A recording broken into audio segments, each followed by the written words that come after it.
Hola, hola, muy buenas noches. Esperamos que todos se conecten rápidamente. Igualmente recuerden que este live queda grabado tanto en Instagram como en YouTube para que todos lo podamos disfrutar. El tema de hoy es un tema que nos han solicitado mucho. Eh, hola, hola, todos ya conectados por ahí. Hola, Karen. Hola, doctor Mauricio, ya está por ahí. Bueno, el tema de hoy nos lo han solicitado porque tenemos muchos pacientitos que son deportistas, entonces quieren saber más acerca de su rendimiento deportivo. Así que hoy vamos a hablar de ejercicio, ni tanto que queme al santo, ni poco que no lo alumbre. Vamos a hacer esa introducción como siempre. Entonces, desde el año 2002, la Organización Mundial de la Salud, mediante una resolución, instó a la celebración del Día Mundial de la Actividad Física, que fue el pasado 6 de abril, con el objetivo de promover el movimiento físico en todas las edades y diferentes entornos para mejorar la salud. Desde ese año, varios países en los 5 continentes han establecido diferentes entidades sanitarias, deportivas o de Estado realizan actividades para estimular este desarrollo. La actividad física es una eslabón esencial para la prevención de enfermedades, mejora nuestra salud cardiovascular, beneficio osteoarticular, a nivel cognitivo, a nivel emocional, e incluso mejora el rendimiento de los niños y los adultos, así como las relaciones interpersonales. Sabemos que desde hace más de un año estamos en una temática que es quédate en casa, pero muchos parece que lo entendieron como quédate quieto. Así que es muy frecuente que veamos que muchos de nuestros pacientes subieron de peso y aún peor, iniciaron muy malos hábitos de alimentación. Así que mantengámonos en contacto virtual, aprovechemos diferentes formatos digitales que nos pueden ayudar a hacer actividad física aún estando en casa. Demos continuidad a las recomendaciones para mantener nuestra buena salud. Entonces surgen muchas dudas. Entonces, si camino en mi casa porque es muy grande, estoy haciendo deporte, o si debo cumplir con el trabajo, con 2 negocios aparte que tengo, 3 horas con mi entrenador personal, y eso es una buena actividad. O si por otro lado salgo todos los domingos y hago un recorrido en bicicleta supremamente extenuante, así llegue lesionado a casa y quede inactivo un mes, ¿es apropiado? O si le pregunto de pronto a mi vecino, que lo veo que es bastante fit. Y otro elemento que me parece bastante peligroso, seguir las cuentas de modelos y artistas que dan consejos de salud y peor, consejos de nutrición. Así que por eso es que nuestro live el día de hoy se llama Ni tanto que queme al santo, ni poco que no lo alumbre, hablando del ejercicio. Por eso vamos a darle la bienvenida a nuestro invitado, que ya está por acá. No.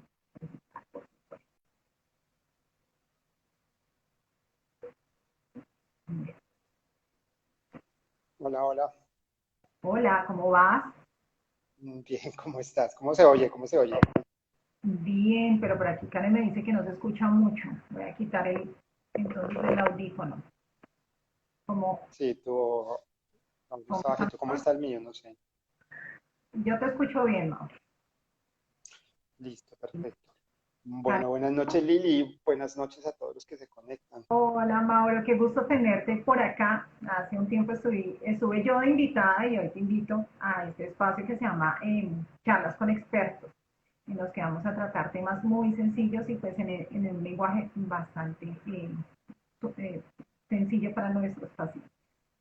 Bueno, muy bienvenidos, hay muchos, mira, muchos conectados y poco a poco se van conectando más.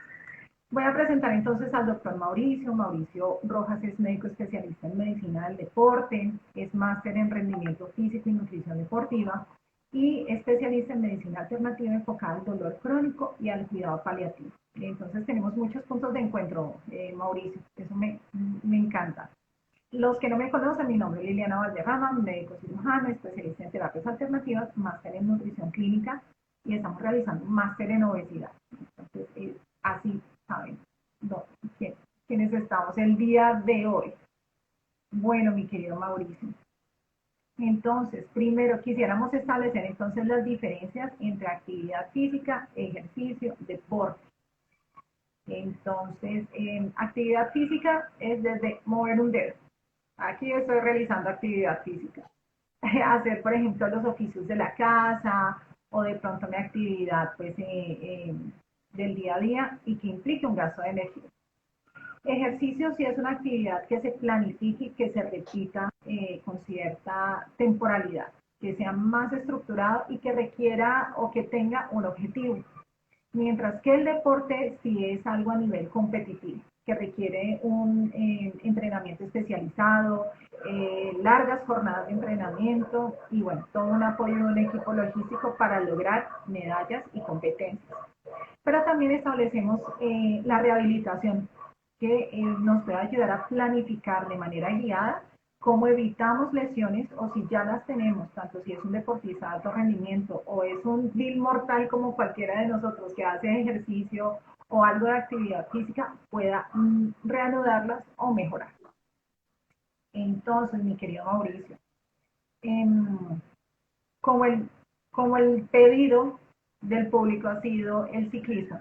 Entonces el ciclismo es actividad física, es deporte o es ejercicio. Bueno, Lili, mira que hay dos cosas importantes.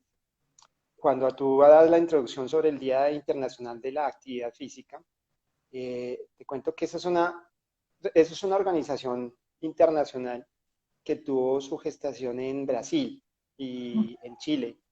Ellos comenzaron a trabajar como desde el año 2000 que salieron las guías de la Asociación Americana del Deporte, en las que daban como ya unos parámetros específicos de decir, bueno, vamos a hacer unos movimientos, una actividad que tenga estos parámetros, porque lo que normalmente se hacía es muévase, y Sí, así es como se empezó a promocionar en Colombia, muévete, muévete. eh, muévete. Entonces esa era una campaña que se hacía principalmente pues, en las grandes ciudades y era promocionada por el Instituto de Recreación y del Deporte en ese tiempo.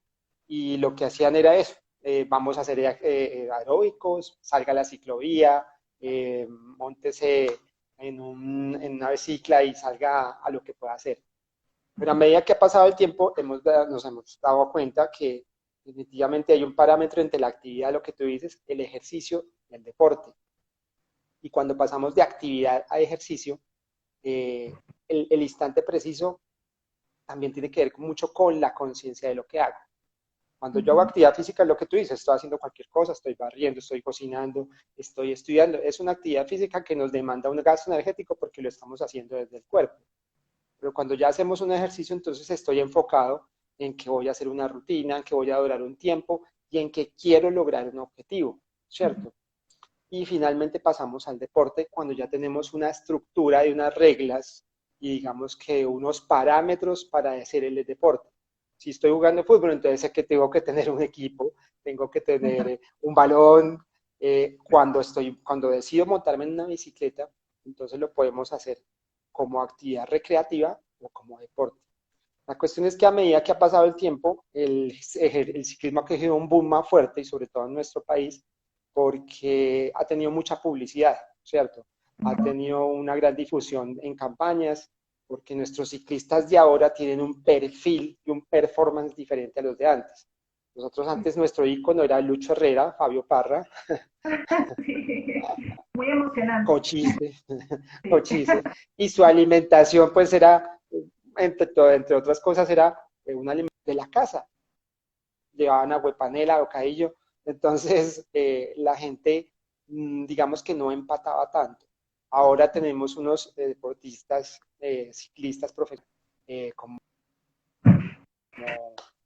Chavito, como Superman López, que tienen ya, no solo pertenecen a grandes equipos, sino que son representantes de marcas de productos, como el mismo Rigo, que es un estandarte de todo este movimiento del ciclismo.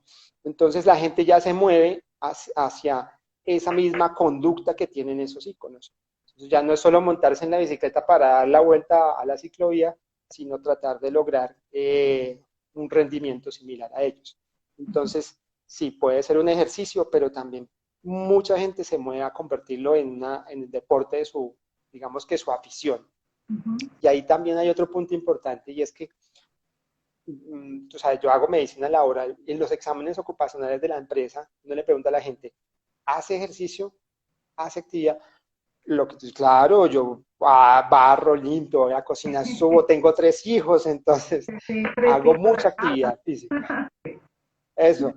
Entonces, y hace deporte, claro, yo hago deporte. En esta pandemia hice deporte, claro, yo juego baloncesto, voy a nadar. Entonces uno mira la frecuencia, bueno, baloncesto, pero si estamos en restricción y en Sí, distanciamiento, pues me gusta, pero no lo he hecho este tiempo. exacto. Entonces, le gusta, pero realmente no lo practica. Y Ujú. el deporte es algo que se tiene que practicar. Si yo, si me gusta el atletismo, pues tengo que salir a trotar. Si no, ni siquiera llega a ser un hobby, es un entretenimiento que es algo muy esporádico. Entonces ahí es muy importante ver la frecuencia y digamos que la constancia en esa actividad. Dentro del interrogatorio, por ejemplo, nosotros siempre le preguntamos, bueno, ¿hace algo de actividad física? Sí. Eh, ¿Cuántas veces a la semana? ¿Cuánto tiempo entrena pues en cada sesión de actividad física que elija?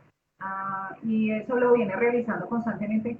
No, eso yo lo hice el año pasado, ¿no? Y después llegó la pandemia, entonces sí lo anotan como un dato positivo, pero realmente no lo hacen, no lo están haciendo. Y lo que tú dices, en la pandemia, digamos que se ha limitado mucho, obviamente, las salidas hacia la calle, ir a los gimnasios, realizar el ejercicio en exteriores. Pero a la gente a veces le queda muy difícil tomar la disciplina de seguir una frecuencia del entrenamiento del ejercicio en la casa. A menos que ya tengan, pues digamos que ese chip adaptado y dicen, me hace falta el ejercicio, pero retomarlo a través de estos encuentros virtuales a veces no es tan sencillo. Entonces ahí una recomendación importante es mirar con qué se empieza, porque a veces lo que tú dices, va a seguir a la modelo tal que hace una rutina súper extensa o muy compleja, y pues esa señora o esa persona tiene un entrenamiento continuo de 2, 3, 4 años. Entonces Sí, entrar a empatar ahí no va a tener uno una efectividad ni un logro satisfactorio que uno diga, esto sí me sirve, me gusta. Entonces hay que encontrar la actividad precisa para cada uno. uh-huh. Sí, correcto, y es hasta peligroso. Realmente he encontrado varios pacientes que siguen diferentes personajes que realmente no tienen una formación en salud mínima, pero sí dan, ¿no? Y nos cortamos un poquito. Sí empiezan a dar unos consejos que realmente no pueden llenar realmente la individualidad de cada persona. Es distinto un niño que va hacia el alto rendimiento o un niño que lo hace simplemente por placer o un adulto que quiere tener mejor flexibilidad o que quiere tener mejor condición física o muchos ancianitos que han estado ya protestando porque me llevan un año encerrado en la casa, ya es momento de salir y hacer algo. Entonces sí hay momentos distintos para hacerlo.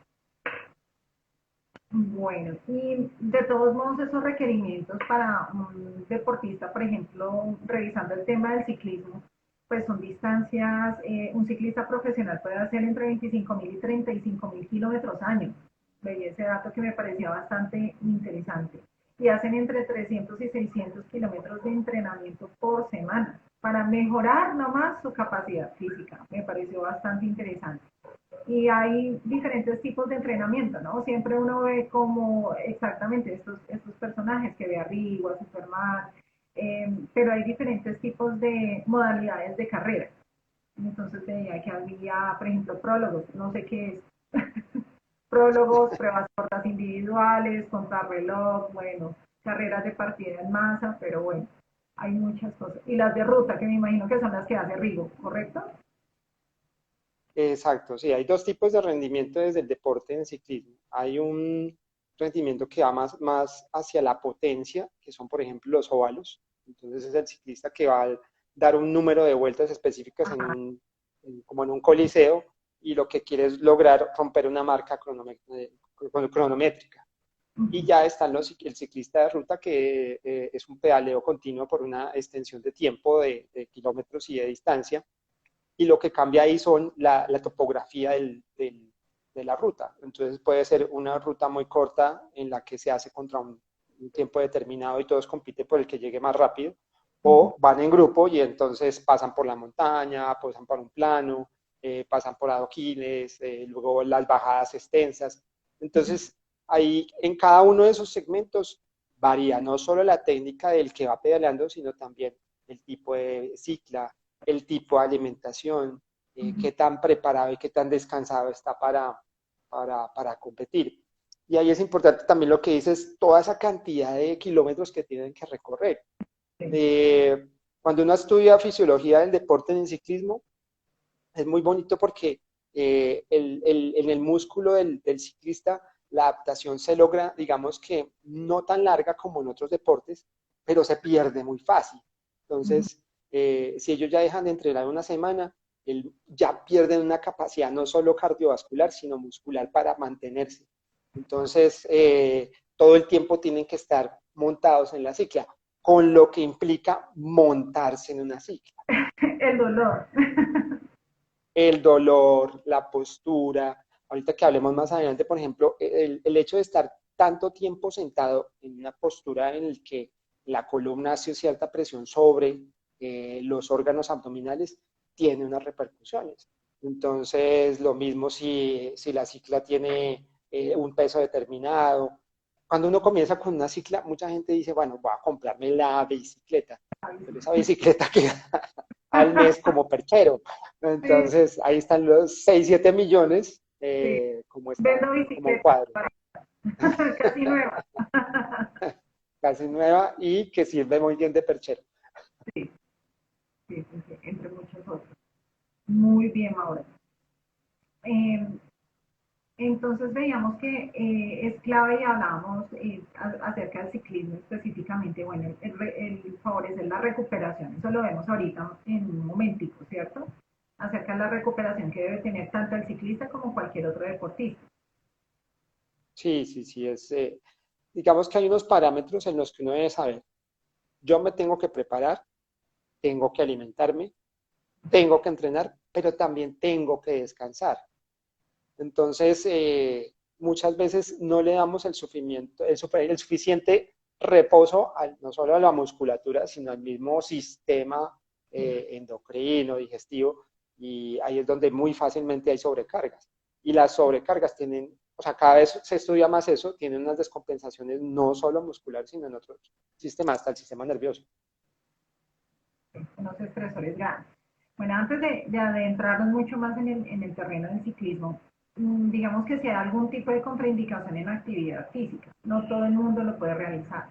Entonces sí puede haber algunas contraindicaciones absolutas, por ejemplo, un paciente que recién ha tenido, por ejemplo, un infarto, más no quiere decir que no pueda hacer rehabilitación, como mencionábamos en un principio. Los pacientes con anginas inestables, arritmias cardíacas no tratadas, una endocarditis activa, una embolía pulmonar o infarto pulmonar, está contraindicado la actividad física, obviamente mientras se soluciona su condición también. Y discapacidades físicas que impidan la realización de una actividad de forma segura. Algunas contraindicaciones relativas de la actividad física, estenosis coronaria, enfermedades estenóticas valvulares moderadas, anomalías electrolíticas, arritmias cardíacas, fibrilación auricular, miocardiopatía hipertrófica, un bloqueo de alto grado o hipertensión severa. Bueno, esto sí suena un poco técnico para nuestros las personas que nos están escuchando el día de hoy, pero bueno, hay que tenerlo en cuenta. ¿Por qué? Porque vino a mi mente el caso de una niña eh, que venía junto a su mamá por una obesidad infantil y era un bloqueo mental y decían, es que ella no puede hacer ejercicio porque tiene pie plano. Y ella la van a operar en algún momento porque tiene pie plano. Y entonces, definitivamente no tiene una contraindicación para hacer actividad física, sino que podemos buscar una modalidad que sea más cómoda para esta niña, por ejemplo, como en esta situación, ¿correcto? Sí, claro, hay situaciones, yo creo que tanto en los live que tú has hecho con los ortopedistas como los que también he compartido, ellos nos han mostrado que no solamente el caminar es ejercicio, hay Uh -huh. actividades como la natación, hay actividades como la misma cicla que no tienen que hacer la presión, por ejemplo, en este caso del pie plano, Uh -huh. que sea una contraindicación. Y cuando hablamos de contraindicaciones, por ejemplo, estamos ahorita en las personas que tuvieron COVID. Muchas personas dicen, es una contraindicación volver a hacer ejercicio. Depende por ejemplo, de qué tan severo haya sido su cuadro, porque muchos pueden quedar con restricciones de esa capacidad pulmonar y volver a adaptarse a veces es contraproducente, entonces tiene que ser paulatinamente y digamos que muy programado para volver a recuperar esa condición. Sí, sí, dirigido, dirigido, esa es la mejor manera. No con el Instagramer, por favor, sino que sea dirigida esa rehabilitación. Bueno, hablemos entonces de esa adaptación al ejercicio para mejorar el rendimiento y esa adaptación, ¿cómo se logra? Porque fisiológicamente el ejercicio es un estrés oxidativo bastante importante. Y ese estrés puede ser estructural, químico, térmico, emocional, incluso. Y podemos ver muchas veces, de pronto el más impactante puede ser el estructural, como esa sobrecarga de trabajo, ese sobreesfuerzo, esas falta de descanso entre periodos de actividad física, probablemente es el más intenso o todos están juntitos. No, sí, yo estoy de acuerdo contigo. Puede ser el más intenso porque no sabemos cuándo parar. Decimos, yo tengo que mejorar mi condición y bueno, me siento cansado, pero no decimos, sabe que hoy me voy a quedar quietico. Entonces, porque ahí también entra un factor emocional y neuroendocrino que nos produce la ansiedad de estar haciendo la actividad. Entonces pensamos, bueno, pero hoy no hice ejercicio, entonces, y me comí esto, y mire cómo estoy de gordo, de gorda, entonces, no, yo no puedo seguir así, tengo que ir a hacer ejercicio, pero ahí el cuerpo también está pidiendo una pausa. Entonces, está esa adaptación estructural. Otra muy importante y es cómo el músculo necesita de esos tiempos o intervalos de descanso y reposo. Por ejemplo, cuando nosotros prescribimos a personas que tienen patologías musculares crónicas, por ejemplo la fibromialgia, que es muy común, es muy complejo decirles vaya a hacer ejercicio porque les duele mucho. Entonces, cuando después de una rutina de ejercicio, así sea muy corta o muy, digamos que muy ligera, van a aumentar su dolor. Entonces dicen, no, yo no, esto no es para mí. O sea, como este doctor me manda más dolor, pues. Sí, sí, Entonces, ahí tiene que ser, como tú dices, programado, pero también tiene que ser con unos intervalos mucho más amplios de lo que normalmente se le haría a una persona que no tenga esa condición. Entonces, dentro de esa adaptación, el músculo necesita sus tiempos de reposo, pero el músculo también necesita considerablemente, y sobre todo en los tiempos del principio de adaptarse al ejercicio, el estiramiento. La flexibilidad es fundamental y casi que uno debería entrar primero por el estiramiento y la flexibilidad que con el acondicionamiento muscular. ¿Qué pasa si yo me comienzo a hacer primero un trabajo muscular y no elástico? Primero, hay más riesgo de lesiones. Uno. Dos, mi rendimiento va a estar muy acortado. Tres, el músculo se satura y no va a llegar a una gran, digamos que pierde una capacidad de memoria, digamos que amplificada. El músculo dice, yo esto lo puedo hacer y lo hago hasta acá, lo hago hasta acá. Y entonces la persona se estanca. Dice, no, yo llevo 2 meses haciendo ejercicio y no tengo ningún progreso. Y es básicamente porque hay algo que el músculo no lo deja, y es el ligamento y el tendón allá apresados. Y aparte de eso, ahí es donde más se acumulan, digamos que, metabolitos derivados del dolor.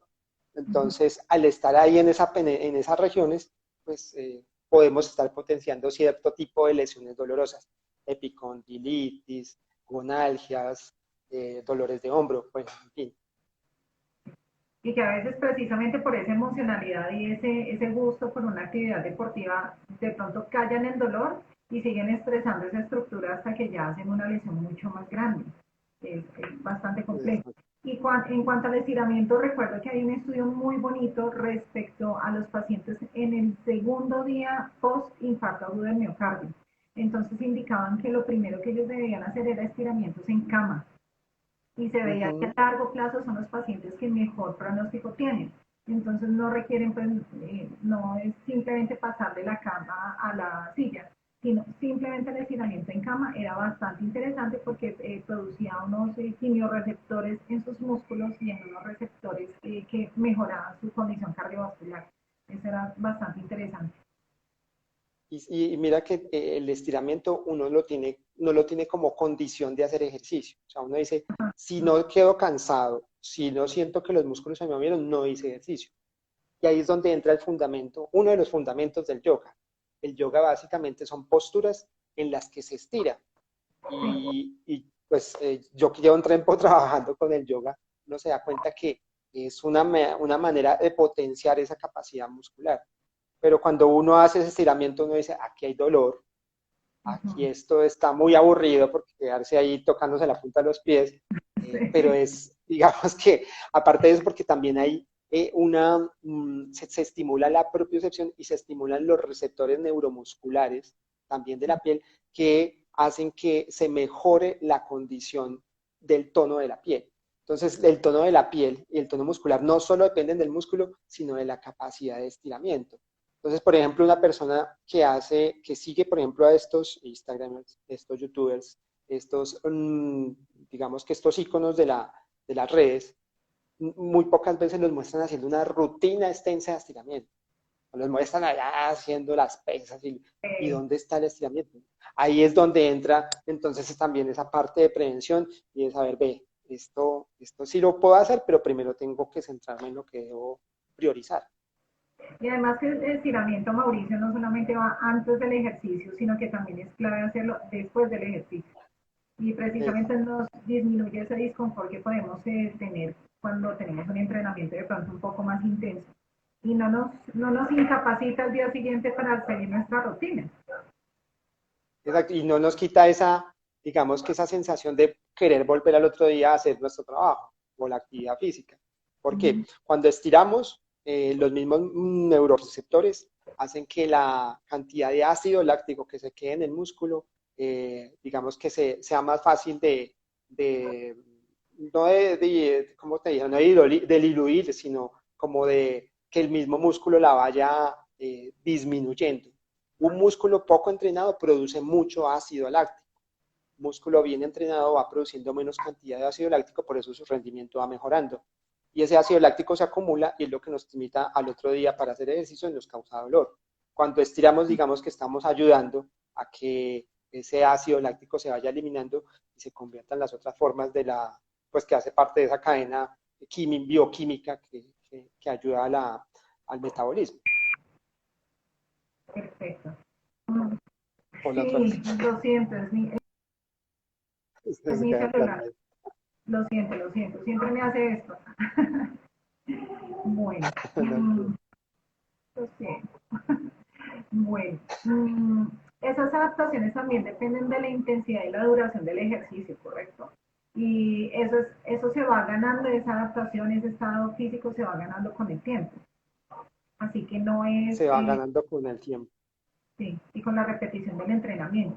Veí hace poco unas recomendaciones de un médico deportólogo también que decía sobre los requerimientos mínimos de actividad física al día. Entonces hablaba acerca de cuántos pasos al día teníamos que llenar como un requisito mínimo. Porque de pronto en pandemia pudimos hacer algo de actividad física guiado por YouTube fue un muy buen amigo, encontré el yoga, encontré otras actividades como el kickboxing y era bien interesante, pero realmente a pesar de que te muevas no caminas. Entonces, digamos que durante esa pandemia, a pesar de no caminar, si hago esa actividad física, compensa esa falta de pasos, sospecho, ¿no? Pues ahí digamos que lo que importaría realmente, como tenemos espacios limitados, es poder cambiar nuestro ritmo cardíaco. O sea, una actividad física que nos modifique ese ritmo cardíaco. Entonces, es muy sencillo poder tomarse el pulso y decir, bueno, en este momento estoy, no sé, 70, 80, por decir algo. Que esta actividad física me modifique el ritmo al menos en un 10, en un 20%. Lo ideal es mucho más, pero digamos que eso ya va un poco más, es un tema más extenso. ¿Qué es importante? Que cuando hablábamos ahorita al principio de lo de muévete y la actividad física, la meta de ellos era, en ese tiempo, 5 días a la semana, 30 minutos, 150 minutos a la semana. Las guías de ahora, casi que salieron el año pasado a finales, después de la pandemia pues inicial, dicen 300 minutos. 300 minutos a la semana, o sea, le movieron ahora a 1 hora. ¿Por qué? Porque todas las condiciones hacen que las personas tiendan a quedarse en reposo, tienden a ser más sedentarias. Entonces la única manera es estimularlos de manera más continua. Por eso lo que se recomienda son actividades que durante más de 40 minutos por lo menos nos muevan ese ritmo cardíaco. Sí, tenemos que caminar y va a ser muy aburrido caminar 20 minutos de la entrada de la casa o de la cocina al Sí, cuarto, eso va a ser muy una casa difícil. muy grande. Exacto, pero por ejemplo, el hacer abdominales, el hacer flexiones de pecho, que son ejercicios que se pueden hacer de manera muy sencilla, esos elevan la frecuencia cardíaca muy rápido y tienen un efecto benéfico. Pero ahí sería también que tenemos una actividad muscular y también una actividad cardiovascular. Entonces, esos son dos tipos de ejercicios diferentes que también hay que estarlos compensando. Mira que dentro del, por ejemplo, uno de los entornos en los que yo pues me movía mucho era el del gimnasio y trabajé mucho tiempo en gimnasios y tenía muchos pacientes de gimnasio. Pero cuando ahora que hablamos del ciclismo, el entorno del ciclismo es otra cosa muy diferente, porque es unos, digamos que personas dedicadas a ese ritmo cardiovascular, más que a la condición muscular. En cambio, el del gimnasio es una persona dedicada a esa condición muscular y no tanto a la cardiovascular. Algunos sí hacen cardio, pero casi que no la mayoría, ni siquiera la mitad de las personas que hacen pesas terminan haciendo una cantidad buena de ejercicio cardiovascular. El grandote del gimnasio versus el más longilíneo que hace más actividad aeróbica. Y a largo plazo, pues eso es lo que va a modificar ese perfil de buena vida después de los 50, 60, de una buena condición física, de vitalidad, bueno, de otros factores importantes. Claro. Y por ejemplo vemos que la masa muscular, digamos que su pico está alrededor de los 50 años. Entonces lo que ya no hago antes de esos 50 años, realmente después de ese momento lo que hace es tender a disminuir y peor porque nos encontramos con muchos pacientes en obesidad que tienen obesidad sarcopénica. Sarcopénica quiere decir que tienen poco músculo, que pierden músculo. Entonces, es muy complicado porque el obeso, además de todas las situaciones asociadas a su obesidad, tiende a tener resistencia a la insulina, que es un estado prediabético. Y la insulina tiene mucha sensibilidad por el tejido muscular. Y si estamos perdiendo tejido muscular, pues es una cadena de nunca acabar. Entonces, por eso sí la ganancia o el mantenimiento de masa muscular, porque no siempre es qué sé yo, el brazo grande y musculoso o el abdomen marcado, no necesariamente eso significa ganar masa muscular, ¿correcto? Para que nos entiendan también. Y no solamente el que tenga un cuerpo muy fit significa que tenga una gran condición cardiovascular. Entonces, muchas personas pueden tener el cuerpo de verano, de bronceo, de playa, pero Sí, su sí, sí. condición de resistencia cardiovascular puede ser muy bajita. Y Sí. también con lo que hablas es relevante decir que sí, después de los 50 se pierde una gran cantidad de masa muscular, pero la masa comienza a perderse después. Antes, hace unos años se decía que después de los 40. Ahora ya se está diciendo que desde los 32. Y ahora se está diciendo que con la pandemia, desde los 24. O sea, el tiempo de crecimiento muscular, ya el músculo cambia su condición, cambia su capacidad de adaptación y está dado por muchas de las cosas, por el tipo de alimentos, por la cantidad de descanso, por el mismo tiempo que pasamos frente a pantallas. Entonces, la condición muscular ya cambia, ya no es la misma el músculo de hace un tiempo que el de ahora, y también sé que eso también está asociado a la longevidad. Podemos llegar a ser más longevos, pero no quiere decir que podamos llegar a ser longevos con un buen perfil y un buen bienestar. Calidad de vida, sí, definitivamente se puede Exactamente. calidad de vida. Y por ejemplo, bueno, esta pregunta surge, yo sé que no estaba dentro de él, pero digamos que esta generación tiende a ser un poco más sedentaria. Se estima que el 80% de los niños, niñas y adolescentes colombianos no hacen ningún tipo de actividad física, no hacen nada de ejercicio y en muchos colegios, especialmente colegios públicos, incluso ese tipo de clases fueron abolidas o tienen unos tiempos demasiado diminutos a lo largo de la semana. Entonces, desde nuestros niños y adolescentes vemos también que están sarcopénicos, que tienen una masa muscular muy pequeñita. Y de alguna manera en los estudios de nutrición en niños colombianos se ve que están cada vez más gorditos, pero cada vez también más bajitos. que no es el niño gordito y grandote, como veíamos en algún momento, o como vemos algunos somatotipos, sino que son niños más gorditos, pero no alcanzan su capacidad de crecimiento en talla. Me imagino que también. Sí, sobre todo en ese tiempo en que están los centros de osificación de los huesos en crecimiento, pues digamos que en actividad permanente, y ahí es cuando el niño se vuelve más quieto, porque ya pasa de ser el niño adolescente y entran pues todas este tipo de tecnologías. Ya lo hemos hablado mucho, nosotros lo hablamos el año pasado en un live del juego, que decíamos, los niños ya no juegan, o sea, pues nosotros queríamos a correr a la calle y al parque, pero los niños de ahora pues juegan enfrente del computador, pues están... o sea, ya el juego como tal, a menos que uno los introduzca dentro de un deporte para que hagan una actividad física mayor, pero la actividad física en las etapas de adolescencia o preadolescentes cada vez es más Está, bajita. sí, está muy chiquitita.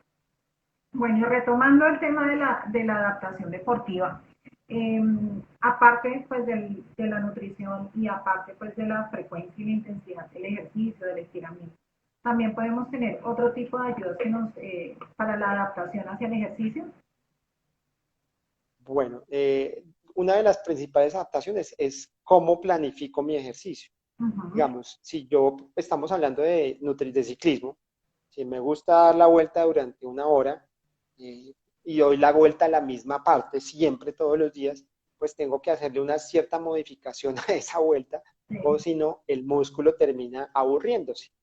Uh -huh. ¿Qué Y quiere uno decir aburriéndose? Que claro, a uno puede ser un gran esfuerzo, pero el músculo ya comienza a adaptarse y dice, ya esto me lo sé y se estanca. No solo pasa en el ciclismo, sino pasa también, por ejemplo, en las pesas. Hay un estancamiento. Ese estancamiento, digamos que en fisicoculturismo y en fitness está dado cada 6 semanas. O sea, cada 6 semanas hay que modificar la rutina. En ciclismo se ha visto que tiene que ser por lo menos cada 4 semanas. ¿Y qué quiere decir? Por ejemplo, los tiempos de ascenso sean mucho más largos o mucho más extensos, que en lugar, pues las personas, por ejemplo, que suben con cambios y esto en bicicletas de cambios, lo hagan con cambios más difíciles que con los cambios más fáciles. Eso hace una adaptación diferente a que el músculo elongue y trabaje un tipo de fibras diferente. Entonces, el tipo de ritmo que yo maneje durante el ejercicio o la actividad, eso también cambia la adaptación. Y otra cosa importante es las horas, por ejemplo. No es lo mismo entrenar en la mañana que entrenar en la noche. Si yo voy a hacer ejercicio por la noche, ya hay muchos estudios que dicen que el ejercicio por la noche no es lo más adecuado porque tiene que haber unos tiempos más prolongados para llegar a la cama a dormir. Entonces, si yo hago ejercicio a las 10 y me acuesto a las 11, realmente es muy difícil y que se produzcan las hormonas suficientes de crecimiento y de metalomelatonina y toda la cosa para responder. Aquí nos pregunta de Andreita, ¿en trote también toca cambiar y cada cuánto? Sí. En trote, por ejemplo, en trote lo que se recomienda es cambiar ritmos, o sea, hay ritmos de carrera, ritmos con intervalos más cortos o más largos. Si siempre se toca hacer la misma rutina de salir a hacer las 3 vueltas del parque, que podamos hacerlo o en unas sesiones de carrera o sesiones de caminata muy lenta. Entonces está la marcha, por ejemplo, que es un tipo de trote que no se utiliza mucho, pero es uno de los que más da condición de segmento inferior, de segmento superior y segmento inferior. ¿Y cada cuánto habría que cambiarlo? Cada que uno vea que se está estancando. O sea, si uno está midiendo sus ritmos y su frecuencia y dice, ha pasado 6 semanas y no hay cambios, ahí ya, toca hacer un cambio. Y si eso persiste por más de 18 semanas, que son casi 4 meses y medio, lo siento, pero tienes que cambiar de deporte, de actividad. Hay algo más que pasa ahí. O sea, puede ser, por ejemplo, que el ritmo lumbopélvico no sea el adecuado, puede ser que la nutrición que estás manejando no sea la adecuada. Ahí están los estancamientos. Antes se decía que los estancamientos podían ser cada año, o sea, que uno decía, voy a darme este año de prueba a ver si esto es lo mío. No, cada vez se va siendo más corto y ahorita se está diciendo que son cada casi 4 meses. Sí, y precisamente es que se aburren también, o nos aburrimos nosotros haciendo la misma actividad física, cualquiera se aburre. Y dentro de la terapia conductual que hacemos con los pacientes en obesidad y sobrepeso, parte es la reeducación en cuanto a actividad física. Entonces es empezar, bueno, ¿está haciendo algo? Absolutamente nada. Bueno, vamos a empezar a caminar. No, pero es que si yo camino me duele la rodilla. ¿Cuánto tiempo alcanza a caminar sin que le duele las rodillas? Yo creo que 5 minutos. Perfecto, vamos a caminar 5 minutos. La siguiente semana 10 minutos. Obviamente le hacemos las recomendaciones de estiramiento antes y después. Entonces ya van tomando un ritmo y sobre todo los ponemos a tener un horario.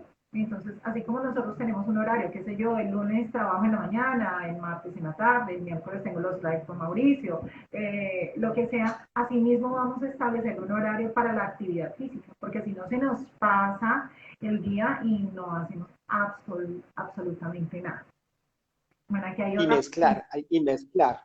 Sí, Mezclar porque muchas veces solamente es, entonces yo solo hago, solo marcho, solo hago, solo troto, solo camino, pues puedes parar y hacerte unas abdominales, puedes parar y hacer unos estiramientos, puedes llevarte unas pesas pequeñitas, ya haces un momento de pesas, porque eso se trabajo por intervalos, y esos trabajos por intervalos no pueden ser del mismo segmento muscular, porque entonces el músculo no solo no descansa, sino que el músculo está en la preexcitación de voy a seguir.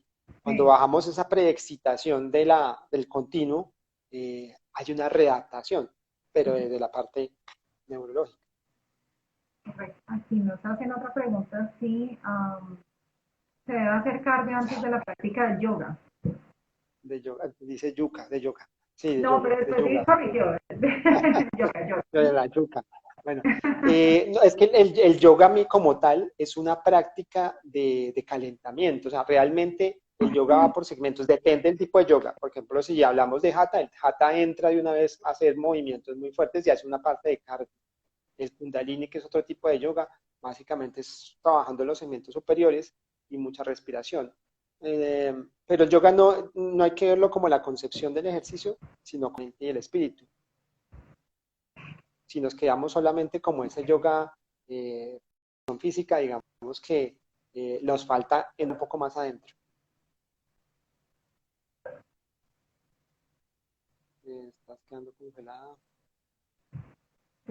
Te estoy oyendo entrecortada. No sé si es mi.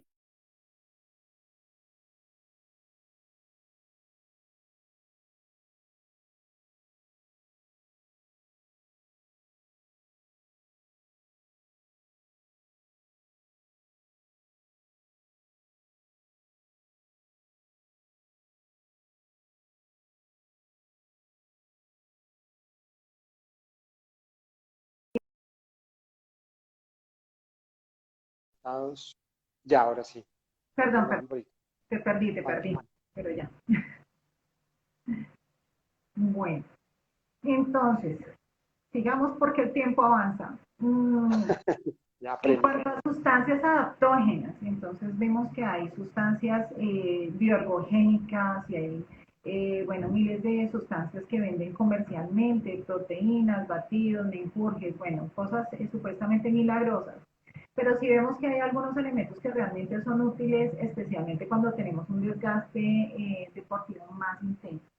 Hay ayudas como por ejemplo el mismo café, la cafeína puede darnos como un boost, como un shot de energía previo a la actividad física. Hay algunos aminoácidos que pueden ser también útiles, pero también existen unas plantas adaptógenas que vienen pues ya uniditas en unas formas comerciales bastante interesantes, que dan esa diferencia entre una sustancia estimulante a una sustancia adaptógena. Por ejemplo, es útil cuando estos pacientitos que ya tienen esa actividad física y que van hacia una competencia, así sea algo aficionado, pero si se están agotando o llegan definitivamente absolutamente agotados. ¿Cómo te va con esas sustancias adaptógenas, con este tipo de mezcla? Bueno, ahí es importante de todos modos tener en cuenta que la primera sustancia que realmente nos adapta es una buena nutrición, ¿cierto? Total. Y desde esa base de esa nutrición adecuada, pues ahí ya podemos complementarnos o suplementarnos. Hay algunas que sí, definitivamente nos ayudan, dan un mejor rendimiento muscular. Por ejemplo, lo que tú dices, algunos aminoácidos específicos y derivados.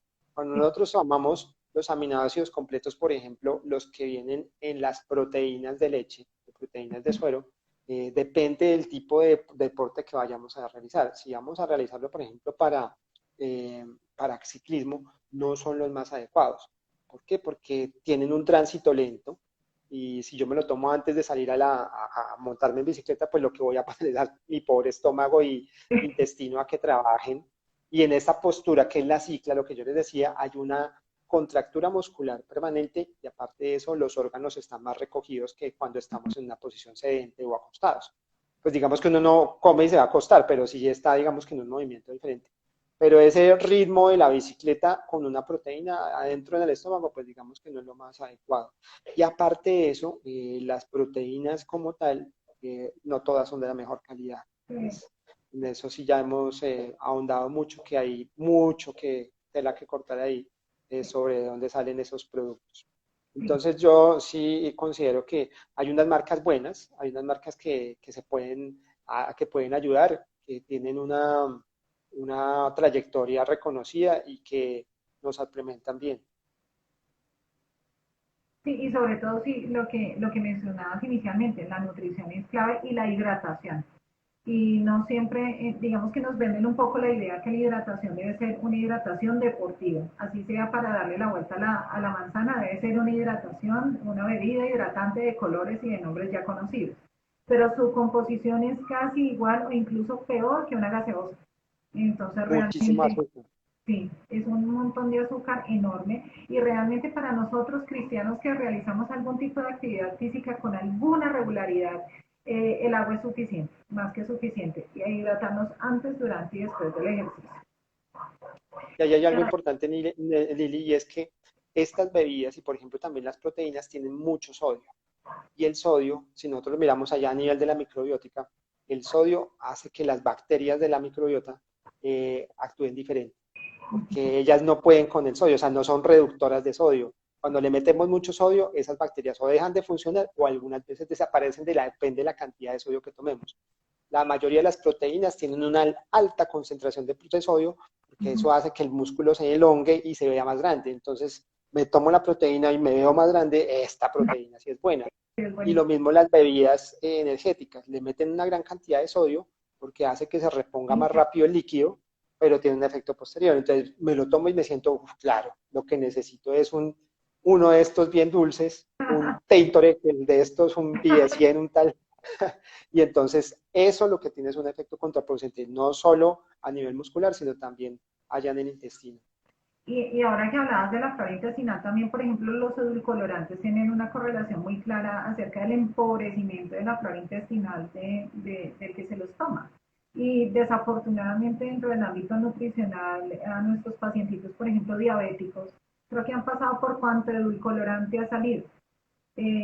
Muchas personas que piensan tener una vida fit, el hecho de que dice no tiene azúcar, tiene edulcorantes artificiales, pues implica que en mi mente yo estoy pensando, bueno, si es light y si no tiene azúcar, no me voy a comer una galleta, yo creo que me puedo comer dos. Entonces, igualmente no es un truco de nuestra mente que realmente nos estamos haciendo trampas solitos con este tipo de edulcorantes.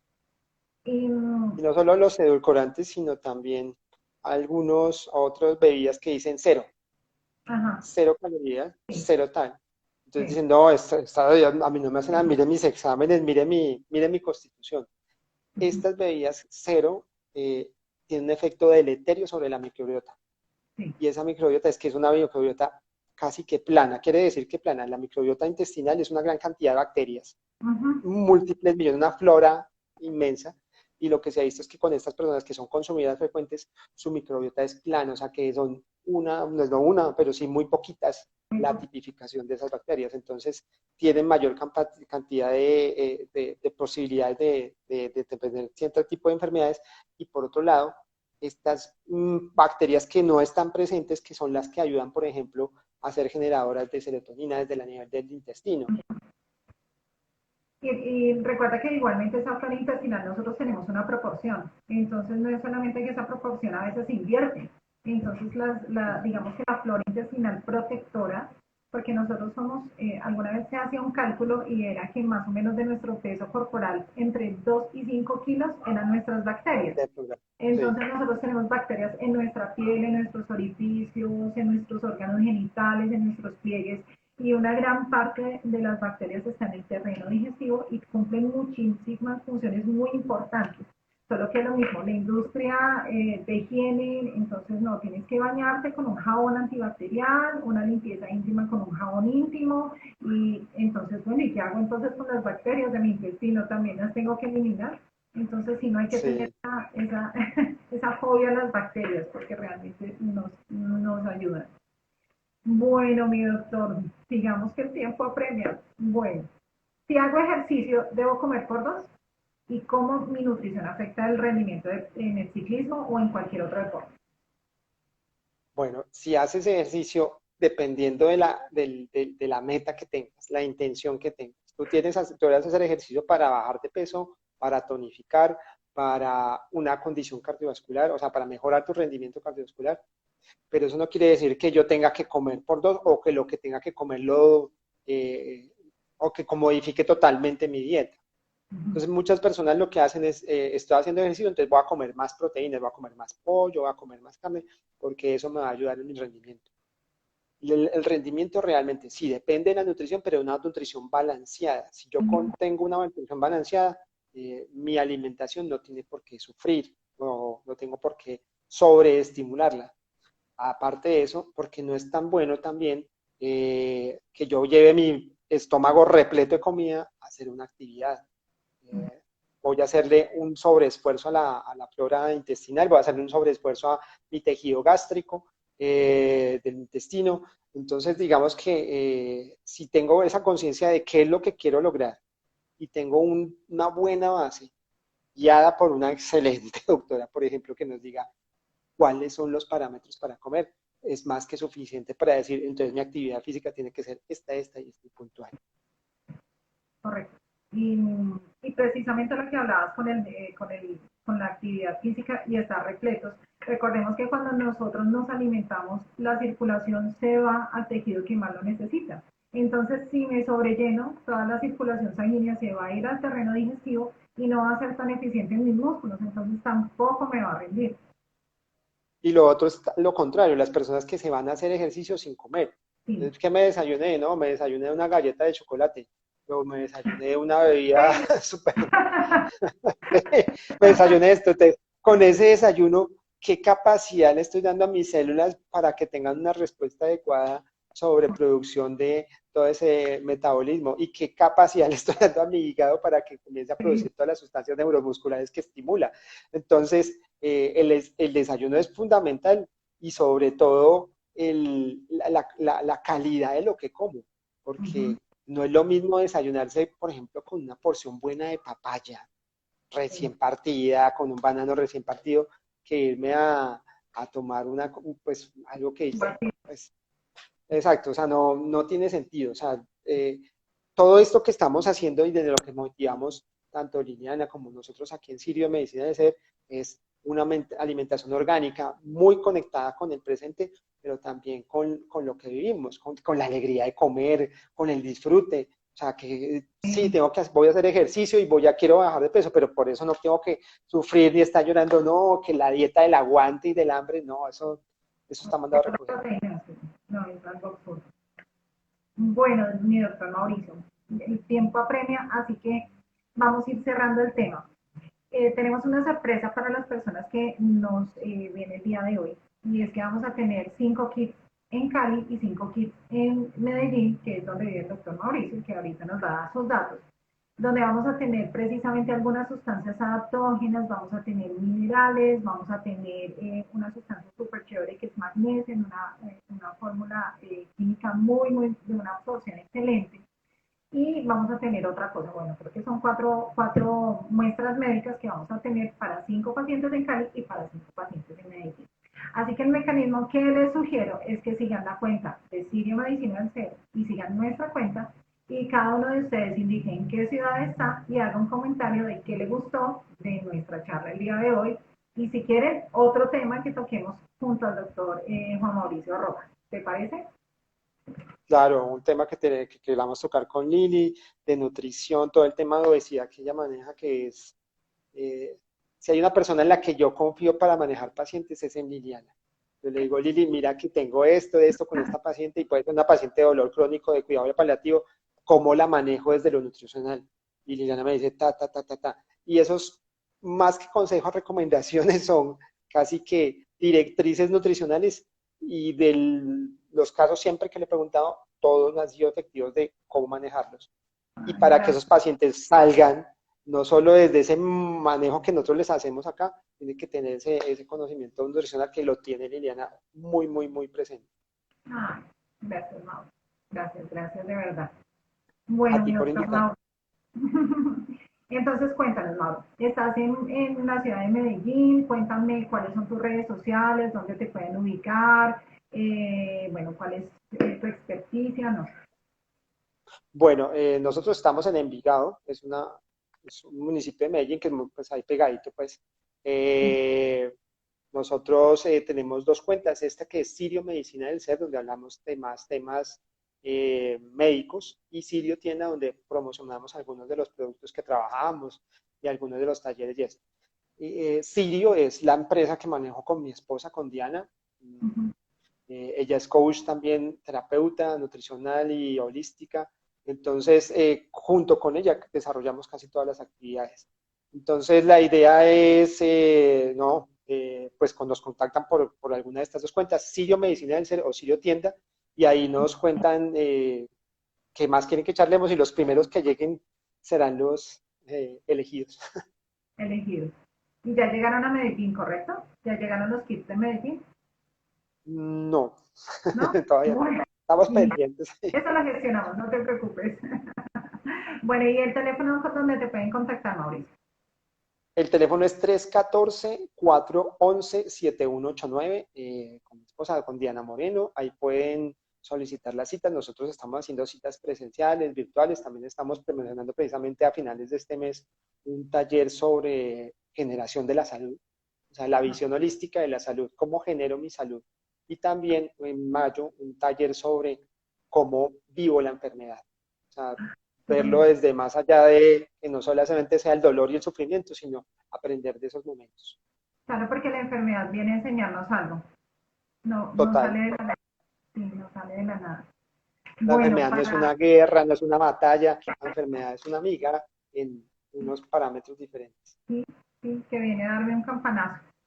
Bueno, para los que quieren nuestras citas en Cali, recuerden que estamos en todas las redes sociales como DRA Liliana Valderrama, el teléfono del consultorio 304-435-2177 y nuestra página web también es www.lilianavalderrama.com. Entonces recuerden, siguen la cuenta del doctor Mauricio, que es Sirio Medicina del Ser, siguen nuestra cuenta, comentan algo acerca de la charla del día de hoy y también que nos ayuden con temas para las nuevas charlas. Mauricio, muchísimas gracias por se pasó el tiempo corriendo realmente y fue una Nos charla quedaron bastante. montones de cosas por hablar. Sí, sí, teníamos planeado otro parámetro, pero bueno, yo creo que salió ya. Ya, sí, no, Lili, gracias a ti. Y bueno, no, ahí seguimos que ya nos van a cortar acá. Listo, abracitos y muy buenas noches para todos. Lo mismo. Chao, Mauro, Hasta gracias. luego a todos, cuídense mucho, un abrazo.